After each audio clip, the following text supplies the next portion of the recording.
Hello, Mr. Norris. Corey with Creative Habitats going over my ideas with you for your landscape. So one of the things that you mentioned was that you like to have clean lines. So the first thing that I would recommend doing is this sort of ambiguous line between bed and grass. I would get that very, very well defined. So you would take a sod cutter through here and get that well defined. There's some places where we may even want to add some grass to it as well. Next thing was you'd mentioned a couple of plants that you like. Let me show you how those get incorporated into this design. So down here, you mentioned that you like the plant's name is Zujao loropetalum, and I've added those in here. One of the great things about this is if you ever have an interest in landscape lighting, these are fantastic for uplighting. The other thing I've done, you've got a pretty large space through here, so I've added in oak leaf hydrangea. And to create some unity on both sides, I have added those to both sides of this landscape composition. The other thing I wanted to do was give you some very crisp and clean lines. And that's where I've added in some dwarf azaleas through here. And then a final touch would be to add a touch of color. And that would be with a perennial. An example of that may be lantana, but there's a number of other things that will work well for that. Let me go through with you what some of these plants look like. Also, here's an overhead view. So this is the Zujao loropetalum. I've got oak leaf hydrangea on both sides. I've got the line of azaleas coming through here. And then finally adding a touch of color in this location.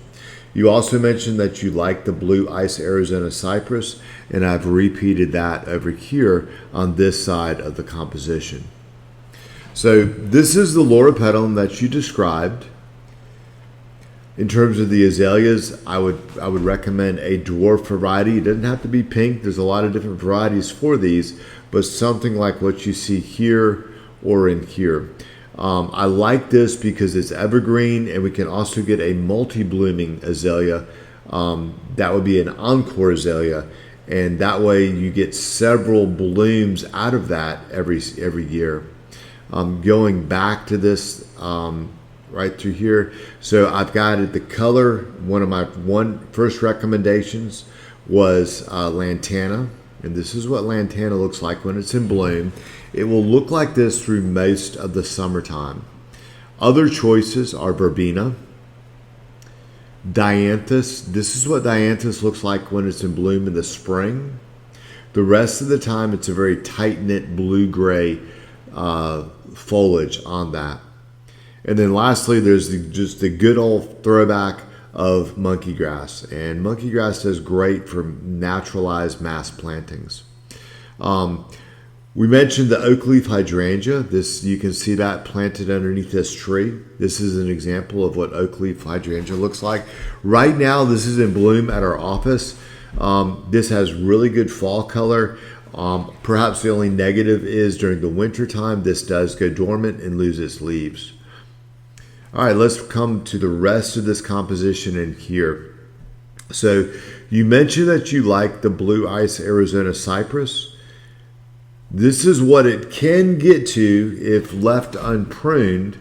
In generally speaking, though, it's going to be more about this size that you see in this composition.